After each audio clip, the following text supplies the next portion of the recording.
Hello, everyone.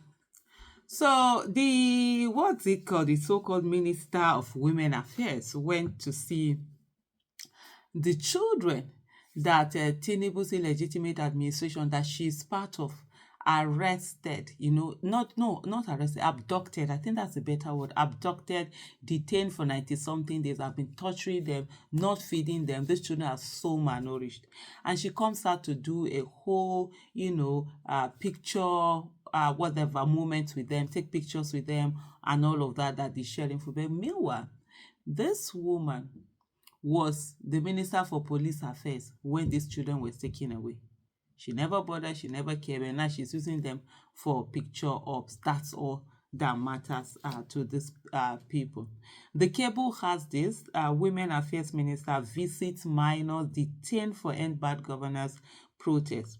Iman Suleiman Ibrahim, Minister of Women Affairs, has visited the minors detained for allegedly participating in the End Bad Governance protest. According to a statement issued on Saturday, the minister made the visit at midnight. They are night crawlers. They work at midnight. The other time they were telling us that Tinubu goes about in the night. The guys in the night they work. So she came at midnight. The minors are among 72 defenders facing charges of treason. Suleiman Ibrahim said the children's rights and well-being will be safeguarded while police does its own thing, while justice is administered. So in other words, of course, they are not ready to let the kids go. They're holding on. She's not fighting for the rights of the kid because it's the illegitimate government that she's part of that actually abducted, these children. And so what is for her is how does she look good to the world? How does she look good to society? That's all, that matters to them. It's quite irritating and quite sad that one belongs to a country where lives are not valued, and we have people in leadership positions that are supposed to protect children are the ones who are exploiting them, meting out injustice against them. Some of these children here, in short, all these children here will never forget this thing. The only God knows what all horror they've passed through in this last almost 100 days.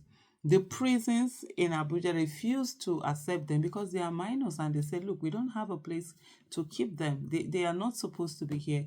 And the remand, the juvenile center sort of, it's not ready because, of course, you have what do you call it? You have police are the ones that are supposed to be in charge of it, and they've not yet done it very well. Yesterday on Live with Aisha, we should be having Saturdays by the grace of God 5 p.m. It's back now again, and by this time at 5 p.m. we had our Deji Adeyanju, who went on to explain to us what had happened, some of the things that had happened, and the fact that these kids are minor, even though the government is trying to say they are not, and where they are at. But it's really quite, sort of like really irritating just seeing all of these things going on. Nigeria has been that country where you really don't get justice. This is how we, I'm looking for the right word to use now. This is how we turn citizens against the nation. I always say this thing. Most of the people, when people say that Nigerians don't react, I tell them Nigerians are reacting. Most of these kidnappers, bandits, terrorists, and all of that you see, most of them is through the injustice that they have received from the country. That's why they do most of what they do. And that's the reason why whenever you see people who try to go and meet them, to talk to them, they come out and they're almost like defending them. Because when you hear their own stories, you really be shocked. I read on Twitter yesterday where someone was talking about this. There was a documentary that was done, I think it had to do with Al-Shabaab. I think that's Kenya, one of these Eastern African countries, where one of the terrorists was telling the story of why he joined. That he was simply walking home one day, and they arrested him, tagged him terrorist, tortured him for a long time in prison, And when he was released, he just decided to go and join the people that they said he was one of them anyway. So a lot of times you have this thing, and these people fight. But most times I say to people, the fight back that is not allowed is the one that is legitimately done, where people are coming out to hold their placards and ask and come and make demands on government. You see little children like this, you're trying, though, by the way, let's not even forget, they are being tried for treason. And the offense for treason, it's supposed to be death. These are little children. You said they carry flag. If you are okay, even if this carrying of this flag is now the main, they are children. Who is the adult that gave them flag? Who is the adult that made them whatever? You know that these ones didn't do things on their own. They were made to do this thing. You can't punish them in this manner. And then the Child Rights Act also goes about, in case, even if a child has done something and has admitted they have done something, there's a way they're being treated, it's put down there. But this is not the way. What is being done right now is just a heinous display of lack of human rights,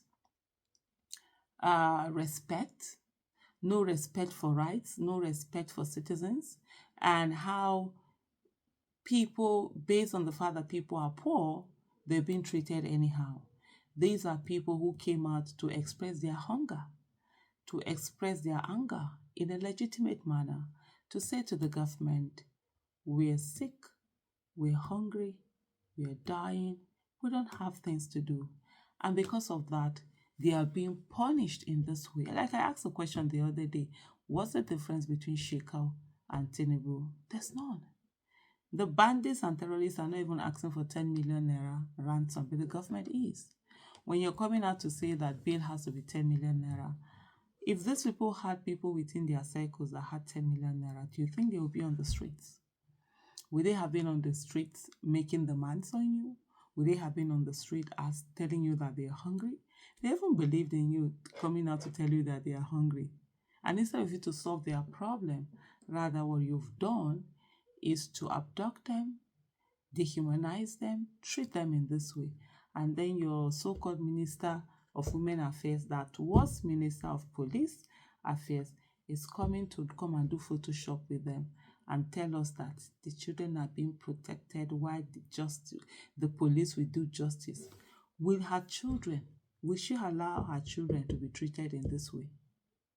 Will she allow her children, even if her children commit offense, will she allow them to be treated in this inhumane way that the illegitimate government she is part of is actually treating other people's children?